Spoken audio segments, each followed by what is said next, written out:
दालनापाठोपाठ मंत्र्यांना बंगल्यांचं वाटप करण्यात आलं। राम शिंदेंना ज्ञानेश्वरी, चंद्रशेखर बावनकुळेंना रामटेक, तर उदय सामंतांना मुक्तगिरी, पंकजा मुंडेंना पर्णकुटी हा बंगला देण्यात आलेला आहे। आज नवनिर्वाचित मंत्र्यांना बंगल्यांचं वाटप करण्यात आलेलं आहे। विधानसभेचे अध्यक्ष राम शिंदेंना ज्ञानेश्वरी हा बंगला मिळालेला आहे। विधान परिषदेचे अध्यक्ष राम शिंदे यांना ज्ञानेश्वरी हा बंगला मिळाला आहे। सामंतांना मुक्तगिरी, पंकजांना पर्णकुटी हा बंगला आता राहण्यासाठी मिळालेला आहे।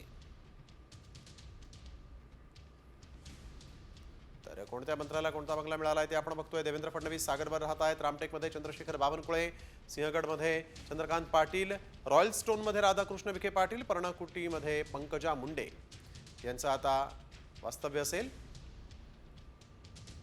तर रत्नसिंधू ब2 मध्ये आशिष शिलार, ब5 मध्ये विजयदुर्गमध्ये मंगलप्रभात लोढा, ब4 मध्ये पावनगडमध्ये गणेश नाईक।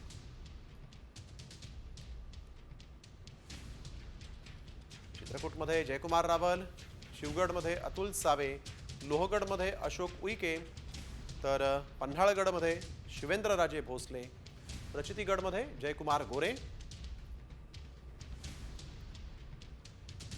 अंबर 32 मध्ये संजय सावकारे, सेवा सदन मध्ये गिरीश महाजन राहणार आहेत।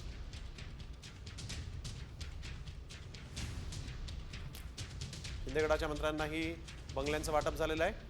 सुरुची 2 मध्ये भरत गुगावले, तर जंजिऱ्यामध्ये दादा भुसे, शिवनेरीमध्ये संजय राठोड, मुक्तगिरीमध्ये उदय सामंत यांचं निवास असेल।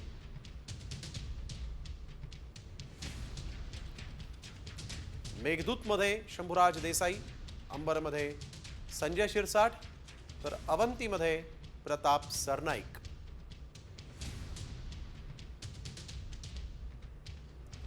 राष्ट्रवादी अजित पवार गटाच्या नेत्यांना सुरुचीमध्ये नरहरी झिरवळ, विशाळगडमध्ये हसन मुश्रीफ, सातपुड्यामध्ये धनंजय मुंडे, प्रतापगडमध्ये अदिती तटकरे, तर सिद्धगड या बंगल्यात दत्तात्रय भरणे राहणार आहेत।